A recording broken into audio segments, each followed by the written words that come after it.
Ryan, it's a pleasure to have you here on Abu Dhabi Sports Channel, and it's a pleasure to have you here in the United Arab Emirates. Thank you. Ryan, I've just spoken to you before the show. You said this is not your first time coming to the UAE. How do you find this place? Well, love it. My family love it, and we just enjoy coming in and having obviously relaxation and more or less guaranteed weather. The service is good, so everything that we love about going on holiday is here. All right. The first part of this interview, we're going to talk about Ryan Giggs. When you started out to be in Manchester City, and then you joined Manchester United. What was the turning point joining Manchester United instead of Man City? Well, first of all, you're correct. I was at Manchester City from 11 years of age. There was a local team that I played for, and the manager was a Manchester City scout. So, because he was the manager, he sort of encouraged us to go and train with City. So I trained with City for maybe 2 years. But I'd always been a Man United fan, and also my local team that I played for, Salford Boys, the manager of Manchester United, Alex Ferguson, used to come regular and watch Brian Kidd, who was the assistant, or the chief scout at the time, youth development officer. He used to come and watch. So after watching me a few games, they approached my parents and asked if I would like to come along. So after a few training sessions, I enjoyed it so much that they asked me to sign, and I wanted to sign. Obviously, I've heard a story that Sir Alex Ferguson himself came to your home to ask you to sign. Right? Was it right? Yeah, that's correct. Yeah. How did that feel?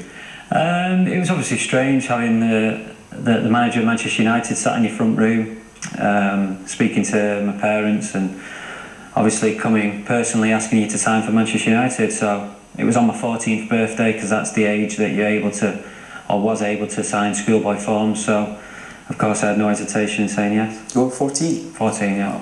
All right. It's been 21 years, I think, since your debut. What do you remember from that game? And it was against Everton. Yeah, I don't really remember a lot. We lost the game, which was strange. We had a lot of injuries at the time, but the thing I can remember, I come on as a substitute. I can remember going up and playing centre forward, and the centre half was a big, old, tough centre half called Dave Watson.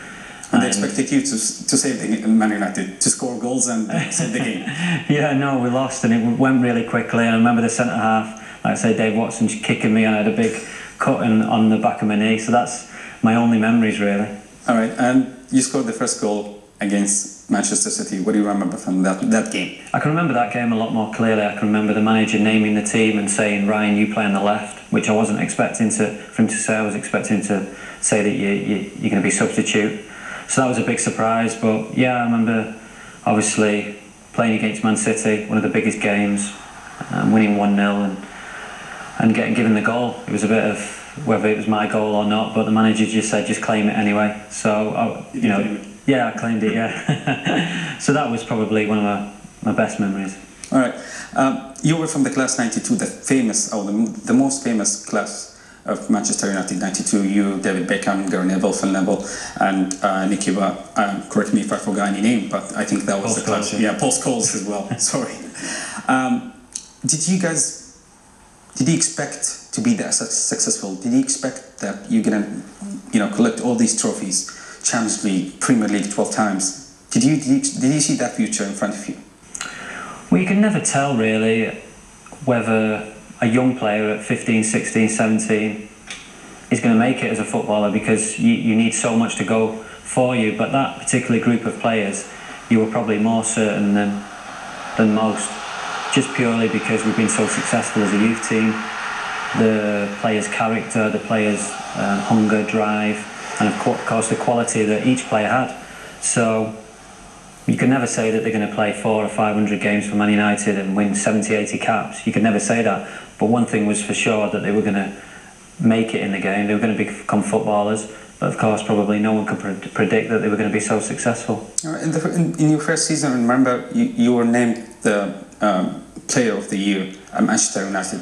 How did that affect you, and how did Sir Alex Ferguson keep you down to earth, keep you grounded? And sometimes the players, when they named Player of the Year, they lose it the second year. Yeah, I think it's important, obviously, to keep your feet on the ground, and I had the best person probably to do that with the manager, Alex Ferguson. So he kept my feet on the ground, even when things were going right. He sort of keeps a level head, whether you have a bad game or if you even have a good game. He doesn't react too strongly if you've had a good game. Praise you too much, and if you have a bad game, yeah, he tells you where you've gone wrong, but he's never too critical. So it's important to keep balanced, especially as a young player coming into the team, because 17, 18, 19, you can get cocky, you can sort of think that you've made it already, which of course you haven't. And you've had your teammate, someone like Lee Sharp, would come mislead you. Yeah, we had him as a guest, and he told us some stories about you guys. Yeah, I mean, it was good for me to have Sharpie on the team at the same time. I was 17, he was 19. But yeah, Sharpie liked to enjoy himself, liked to play football and then go out and party as well. But yeah, Sharpie was good for me to have in the team, and was a good teammate. All right, I need 2 secrets from you. The first secret is, after that, for 20 years, Man United, or until now, dominated the English Premier League and sometimes the Europe League. What was the secret of the success that Manchester United had? Well, I think first and foremost is the manager. We've got probably the greatest manager that has managed in football. That is obviously very important. The next thing is obviously good coaches, quality players, and I think the hunger. When we won our first league in '92, we hadn't won it for 26 years, and like I said before about young players that can get too cocky or think they've made it. Well, we never did. When we won that first league in '92, we wanted to win it again and again, and then we wanted to win the Champions League. And that hunger and drive comes down from the manager and from the older players. So when I was in the team, I had the likes of Brian Robson, Steve Bruce, Paul Ince, Eric Cantona, experienced players who wanted to win more. Now it's the likes of me, Paul Scholes, Rio Ferdinand, who pass on to them young players that winning one league isn't good enough. You need to win more and more and more.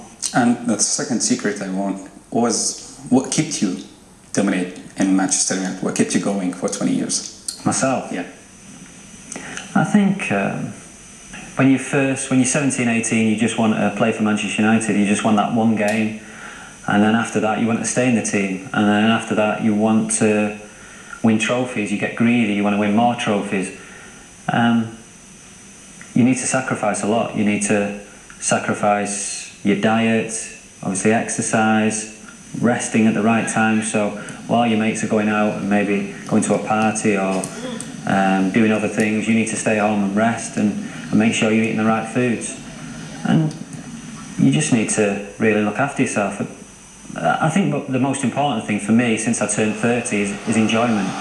I've enjoyed it more than ever. Since I turned 30, you try and enjoy every game, every season, because it might be your last. And the hunger is still there? The hunger's always there, because to be a Manchester United player, you need that drive, you need that hunger to be successful. You have 12 Premier League titles, and it's never enough for you. No, it's not, because, like I say, it could be my last. So you want to enjoy it, and you want to make sure that you have that last trophy.